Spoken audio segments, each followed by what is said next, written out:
Assalamualaikum warahmatullahi wabarakatuh. Halo teman-teman semua, selamat datang kembali ya di channel Biko Story. Dan pada video kali ini, admin akan mengilustrasikan aksi dari seorang dukun palsu di Kapuas, Kalimantan Tengah yang berjanji bisa mengobati kemandulan, juga membuat seseorang kaya raya dengan syarat ia harus menyetubuhi istri pasien. Ironinya, aksi sang dukun terbongkar setelah pasutri menjadi pasien ditemukan tak bernyawa di perkebunan kelapa sawit.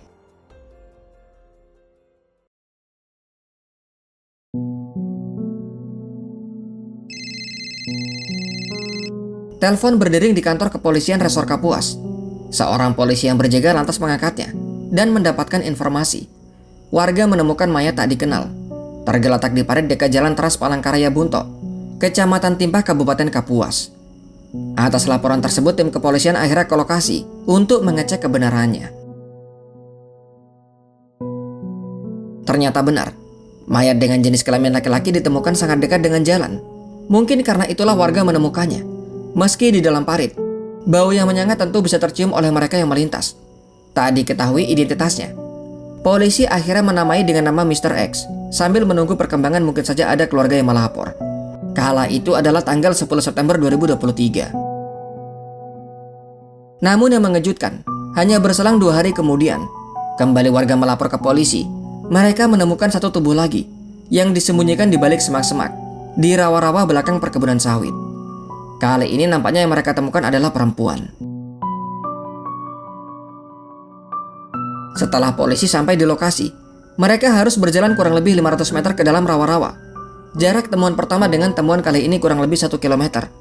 Kemungkinan keduanya saling terkait. Dengan segera mereka memasukkannya ke dalam kantong mayat. Selanjutnya mengirim kantong tersebut ke Rumah Sakit Doris Palangkaraya untuk dilakukan otopsi. Sebenarnya jauh hari sebelumnya, polisi menerima laporan orang hilang. Bahkan motor dari orang yang hilang sudah sempat dibawa ke kantor polisi yang dimaksudkan sebagai bukti. Namun polisi tak buru-buru mengklaim jenazah itu adalah orang yang hilang. Sebaliknya memilih hati-hati dengan menunggu hasil otopsi. Berdasarkan pemeriksaan, ada sejumlah luka ditemukan pada kedua tubuh. 2 luka akibat benda tajam pada tubuh laki-laki. Sementara untuk tubuh perempuan ditemukan luka akibat benda tumpul. Untuk kondisi tubuh sudah sangat parah. Dokter memperkirakan mereka meninggal 5 hingga 7 hari yang lalu. Kemungkinan di tanggal 6 September 2023. Setelah keluarga yang melapor kehilangan datang, benar saja, itu adalah anggota keluarga yang mereka cari. Petunjuk ditemukan berkat tanda atau ciri fisik yang ada di bagian kaki. Kedua jenazah adalah pasutri bernama Irfan dan Miska. Dari otopsi diketahui pula, Miska di kala itu ternyata tengah mengandung 2 bulan.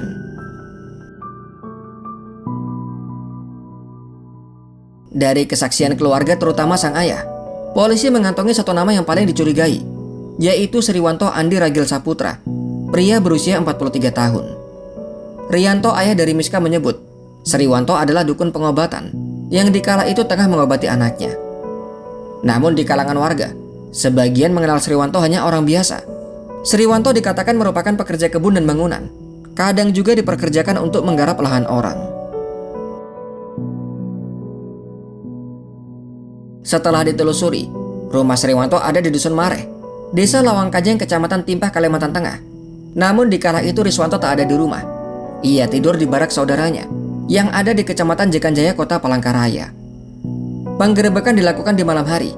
Sriwanto ditemukan bersama anak dan istrinya. Meski beralasan sakit, namun polisi tetap membawanya. Di kantor polisi, Sriwanto mengakui ialah pelakunya. Dari sinilah terbongkar apa yang sebenarnya terjadi, hingga Sriwanto tega menghabisi pasutri muda tersebut.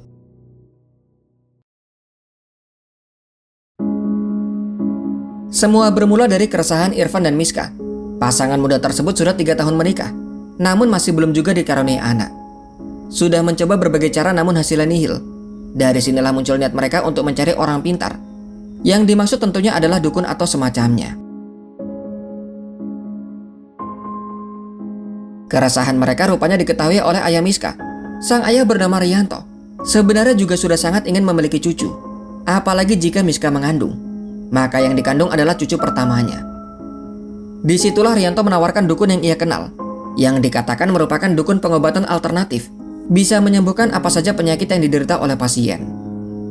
Nantinya di pertemuan pertama, Rianto sendiri yang akan mengantarkan Miska dan menantunya ke sang dukun. Sampailah di hari di mana mereka datang ke sang dukun. Sang ayah memperkenalkan anak dan menantunya, kemudian menyampaikan niat kedatangan mereka. Irfan sang suami meminta dua hal kepada sang dukun. Yang pertama agar cepat dikarunia anak, dan yang kedua mereka menjadi kaya raya. Sang dukun belum langsung menyanggupi. Ia minta waktu dan menyuruh keduanya untuk datang lagi di lain waktu. Disitulah sang dukun akan menyebutkan syarat yang harus dipenuhi. Berselang 2 minggu kemudian, Irfan dan Miska kembali mendatangi dukun Sriwanto. Kali ini mereka datang tanpa Rianto, ayah dari Miska. Dalam pertemuan tersebut, dukun Sriwanto menyebutkan beberapa syarat. Di antaranya kelapa hijau, telur 2 buah, serta daun sirih 2 lembar.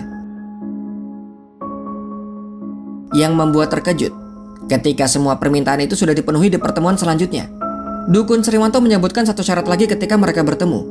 Syarat yang sebenarnya tak masuk akal, di mana Miska harus berhubungan layaknya suami istri dengan sang dukun, di depan suaminya sendiri. Jika dipikir dengan akal sehat, sekalipun Miska hamil, anak yang dikandung pastilah anak dari sang dukun. Namun dengan persyaratan yang sangat aneh itu, Irfan dan Miska tetap setuju. Ketiganya masuk dalam satu ruangan. Nampaknya dukun Sriwanto mencari kesempatan ketika istrinya tak di rumah, sehingga memang hanya ada mereka bertiga. Selayaknya binatang, mereka melakukan ritual yang jauh melenceng dari norma masyarakat. Tak bisa dibayangkan sang suami melihat istrinya melakukan hal terlarang di depan matanya sendiri. Usai melakukan ritual, sang dukun menyuruh mereka pulang dan menunggu perkembangannya. Benar saja, 2 bulan kemudian Miska menunjukkan tanda hamil. Namun jelas itu bukanlah anak Irfan, melainkan anak dari dukun Sriwanto. Yang membuat pasangan Irfan dan Miska tak puas. Meski Miska benar-benar hamil, namun kehidupan mereka tak berubah. Padahal kepada sang dukun ia minta diberi anak dan jadi kaya raya. Atas ketidakpuasan itulah, Irfan menghubungi dukun Sriwanto dan minta untuk kembali bertemu. Di perkebunan Jalan Trans Palangkaraya Bunto, Kecamatan Timpah, Kabupaten Kapuas, Irfan dan dukun Sriwanto akhirnya bertemu. Irfan membawa serta istrinya, sementara dukun Sriwanto kala itu sebenarnya tengah memancing. Setelah sekian jam menunggu, ketiganya akhirnya bertemu di lokasi yang cukup sepi. Terjadilah cekcok antara dukun Sriwanto dan Irfan. Keadaan semakin panas ketika Irfan mengatai Sriwanto sebagai dukun palsu.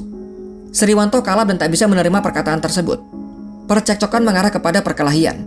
Miska yang panik mencoba untuk melerai, namun dukun Sriwanto memukulnya tepat di kepala, membuat Miska langsung pingsan.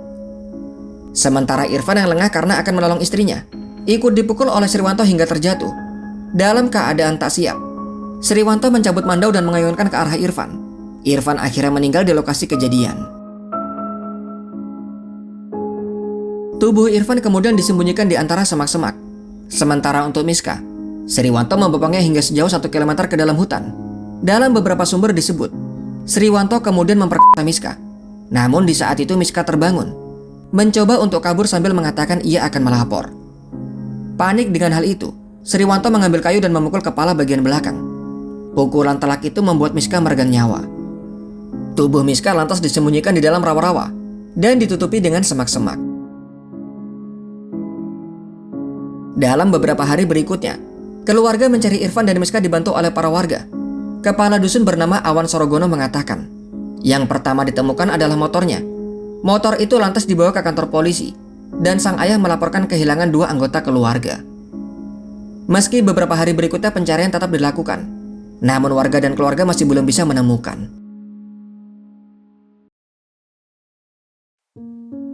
Di hari Minggu tanggal 10 September 2023, seperti yang disebutkan di awal, tubuh Irfan yang pertama ditemukan, sedangkan Miska ditemukan 2 hari berikutnya. Tak butuh waktu lama bagi polisi untuk membongkar siapa pelakunya. Tentunya ada kesaksian dari sang ayah, karena ayah Miska sendiri yang mengantar mereka ke sang dukun. Dukun Sriwanto menjadi orang yang paling dicurigai. Tertangkapnya Sriwanto Andi Ragil Saputra membuat warga heran dan tak percaya. Sumito, salah satu tetangga Sriwanto, mengatakan ia sama sekali tak menyangka. Pasalnya selama ini Sriwanto dikenal sangat baik, tak ada gerak-gerik yang mencurigakan. Dari warga sekitar, Mereka lebih mengenal Sriwanto sebagai pekerja kebun, bukan dukun pengobatan. Kekesalan warga lantas diluapkan ke rumah Sriwanto. Rumah itu hancur dirusak oleh massa, padahal pembangunannya masih belum selesai. Beruntung keluarga yang sudah merasakan firasat buruk dengan cepat mengungsi ke tempat lain. Jika tidak, entah apa yang akan terjadi pada anak istri Sriwanto. Kepada polisi, Sriwanto mengatakan motif ia melakukan hal itu adalah karena sakit hati, dikatai sebagai dukun palsu. Atas perbuatannya, JPU menuntutnya dengan pasal 340 KUHP yang ancamannya adalah hukuman mati. Namun hingga dengan saat ini, admin belum menemukan vonis apa yang dijatuhkan hakim kepada Sriwanto. Dan jika ada kesalahan dalam video, informasi yang kurang atau pendapat yang berbeda, silahkan berikan komentar kalian. Sampai di sini kisah dari admin. Sampai jumpa kembali di video selanjutnya. Wassalamualaikum warahmatullahi wabarakatuh.